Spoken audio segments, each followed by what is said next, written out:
estamos. Buen día, chicos. Yo soy María Eugenia Pomarada. Hoy vamos a dar dos videos cortitos. Tienen en el aula subida un poco de esta información. Tenemos que dar antimicóticos o antifúngicos y antivirales. Vamos a dar en este teórico un poquito más de la terapéutica.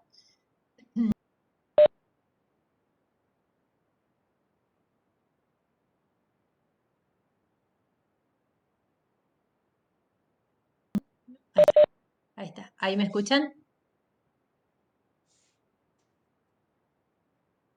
Sí, se escucha. Bien. Ahí está. Entonces, perfecto. Antes de comenzar con los fármacos, tenemos que saber que en la cavidad bucal las lesiones fúngicas son lesiones superficiales producidas por un hongo denominado Candida albicans, que va a producir las candidiasis. Las características principales de esta lesión son placas de color blanquecino en la zona de la lengua y la mucosa bucal, paladar. Tenemos que tener en cuenta que este hongo es un hongo saprófito que necesita factores predisponentes para proliferar, ¿sí? Como factores generales como endocrinos, como la diabetes, el hipotiroidismo, la obesidad, factores de enfermedades malignas como la leucemia, hemopatías, y enfermedades inmunosupresivas como el SIDA, el uso de antibióticos, de corticoides, de quimiorradioterapia, otros como carencias vitamínicas como de vitamina A, ¿sí? Dentro de los factores locales, la serostomía es un factor que aumenta la predisposición a candidiasis, la manihigiene oral, las prótesis mal adaptadas, la alteración de la dimensión vertical. Todos estos son factores que van a favorecer la proliferación de la cándida. ¿Cuáles son los fármacos entonces que vamos a utilizar para tratar este tipo de patologías?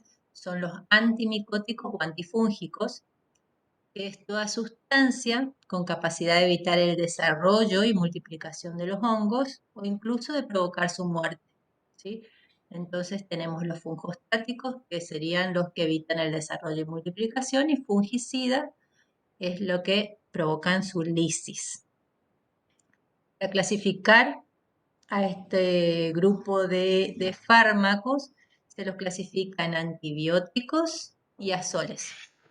Dentro de los antibióticos tenemos los polienos y no polienos. Los que más se utilizan en odontología son los polienos, que por vía sistémica es la anfotericina B, y por vía tópica la nistatina. Dentro de los azoles tenemos el grupo de los imidazoles y los triazoles. Esto está un poquito más detallado en los videitos que tienen en el aula. Los imidazoles como el ketoconazol por vía sistémica y por vía tópica tenemos tanto el miconazol como el ketoconazol, y los triazoles como el fluconazol, el itraconazol o el variconazol. El mecanismo de acción principalmente van a actuar a nivel de membrana, ¿sí? Actuando sobre el ergosterol de la membrana, provocando poros o alterando esta para evitar justamente su desarrollo o provocar la lisis. Dentro de los fármacos antibióticos polienos tenemos la nistatina. Su indicación en odontología es justamente para candidiasis mucocutánea, quelitis angular o palatitis subplaca. No se utiliza para infecciones sistémicas porque es muy tóxico. Se administra exclusivamente por vía tópica. Tiene una acción fungostática o fungicida de acuerdo a la dosis. Tiene poca absorción sistémica y esto en este caso es una ventaja porque al utilizarse se realizan enjuagues que luego se tragan y esto no va a absorberse por vía digestiva, sino va a actuar de manera tópica a nivel de faringe y esófago. Las presentaciones son la suspensión oral, las cremas, los comprimidos solubles, los polvos, las tabletas vaginales. Hay que acordarse que La nistatina se utiliza no solo para candidiasis bucal, sino vaginal. Por eso también las presentaciones comerciales. Dentro de los efectos adversos, como le dije, es un fármaco que se utiliza por la vía de administración tópica, pero se lo traga, entonces va a producir intolerancia digestiva, náuseas, vómitos, diarrea, sabor amargo. A nivel de piel va a producir dermatitis de contacto. Hay que recordar que puede utilizarse en embarazadas y en la lactancia. Tiene un antagonismo con clorexidina, eso no se lo pueden utilizar simultáneamente. Las presentaciones comerciales tienen lactosa, esto es muy importante tenerlo en cuenta en pacientes que son alérgicos a la lactosa y no se deben combinar, porque existen muchas presentaciones, no deben estar combinados con otros medicamentos de su misma presentación comercial. Las dosis de nistatina, de acuerdo a la edad, van a ser para menores de 2 años de 400 a 800 unidades internacionales al día, para mayores de 2, de 1 a 2 millones de unidades internacionales al día, y en adultos de 2 a 4 millones de unidades internacionales por día. Como ejemplo, les puse un ejemplo de posología para un adulto. Si requerimos utilizar 2.400.000 unidades al día, para un adulto, vamos a hacer suspensión oral. Ahí tienen el ejemplo de nistatina de Denver, que les dice que viene por 100.000 unidades internacionales por mililitro, ¿sí? Entonces, si tenemos la presentación comercial que viene de 100.000 unidades internacionales por mililitro y vamos a dar por enjuague 4 mililitros, vamos a estar dando 400 unidades internacionales por enjuague cada 4 horas, o sea, 6 veces al día. La duración del tratamiento tiene que prolongarse hasta 48 horas después de desaparecidos los síntomas, con un máximo de 14 días.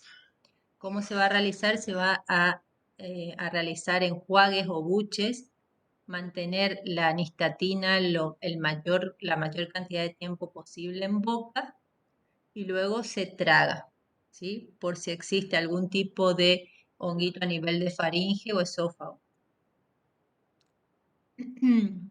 Como alternativa de este tratamiento, si el tratamiento tópico no ha sido efectivo, se utiliza por vía oral el itraconazol. El itraconazol es un azol, está dentro del grupo de los triazoles, es un alternativo para candidiasis oral. Tiene buena absorción oral que disminuye con el pH gástrico elevado. Se une en un 99% a proteínas plasmáticas, tiene una distribución extensa en tejidos y se metaboliza en hígado. Hay que tener en cuenta que tiene interacciones que disminuye su biodisponibilidad con rifampicina, que es un antibiótico, carbamazepina, los bloqueadores H2 antiácidos, que aumentan los niveles de digoxina, que es un antiarrítmico, y de ciclosporina, que es un inmunosupresor.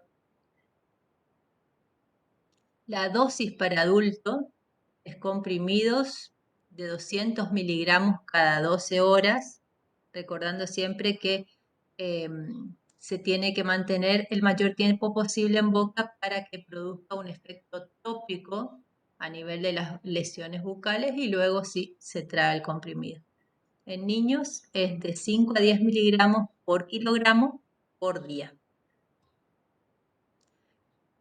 Las reacciones adversas del itraconazol son náuseas, son digestivas, náuseas, vómitos, diarrea, dolor abdominal. También hay hipopotasemia, rash, prurito, urticaria en caso de aplicaciones tópicas. Con dosis elevadas hay que tener en cuenta que pueden producir supresión hormonal de las hormonas suprarrenales, hipertensión y edema. Y genera interacción con los hipolipemiantes orales, provocando miopatías y rabdomiólisis. Hay que tener, está contraindicado en insuficiencias cardíacas y antecedentes de daño hepático. Otro de los triazoles que es utilizado es el fluconazol. Este se reserva para micosis profunda y candidiasis orofaringias. La diferencia entre los triazoles y los imidazoles, como el ketoconazol, es que los triazoles tienen un espectro más amplio, tienen mayor biodisponibilidad oral y tienen menos efectos adversos. La dosis de adulto del fluconazol va a ser por vía oral de 50 a 100 miligramos por día y en niños mayores de 2 años de 3 a 6 miligramos por kilo por día. Bueno, como dijimos, los triazoles son más activos que el ketoconazol, que es un imidazol, contra la Candida albicans. Dentro de las indicaciones del ketoconazol, se utiliza para candidiasis mucocutánea crónica, pitiriasis versicolor. Generalmente es usada de manera tópica en lesiones cutáneas leves y moderadas y dermatitis seborreica. No se va a utilizar por vía sistémica por sus reacciones adversas y está contraindicado en insuficiencia hepática, embarazo y lactancia. ¿Cuáles son las medidas terapéuticas a tomar en las micosis superficiales? Primero y antes que nada, se debe corregir y eliminar los factores predisponentes, como dijimos, las patologías de base como la diabetes, el control de las patologías endocrinas como el hipotiroidismo, medidas locales como el reemplazo de las prótesis mal adaptadas, mejorar la higiene bucal, mejorar la dieta del paciente. En candidiasis superficiales leves hay tratamientos con antisépticos, la clorexidina es efectiva. También se utiliza violeta de genciana, aunque tiñe las zonas de color violeta. Dentro de la terapéutica farmacológica, para candidiasis oral, comenzaríamos con una vía tópica de nistatina de 200 a 400 unidades internacionales cada 6 horas y hasta 14 días. En adultos, si la vía oral es insuficiente, se puede utilizar itraconazol de 200 miligramos cada 12 horas y fluconazol de 50 a 100 miligramos por día. Esto se va a utilizar solo en fase aguda si la extensión de las lesiones son amplias, en recidivas, en neutropénicos, en pacientes con VIH y para prevenir en estos pacientes inmunosuprimidos, para prevenir posibles candidiasis sistémicas. Hay que tener en cuenta que en las candidiasis orofaringias pueden haber cepas resistentes como la Candida krusei, y en esta las alternativas son la nistatina y la anfotericina, sí. Dentro de las candidiasis diseminadas, la vía endovenosa puede ser la anfotericina B, pero se reserva para tratamientos hospitalarios. Y por último, para recordar que es el uso racional de los antifúngicos, tanto antifúngicos como antibióticos en general, es una responsabilidad de todos debido a la gran resistencia actual a estos fármacos. Bueno, y con esto terminamos el tema de antifúngicos. Vamos a trabajar ahora el otro tema que es cortito, que son los antivirales. ¿Alguna pregunta sobre este tema?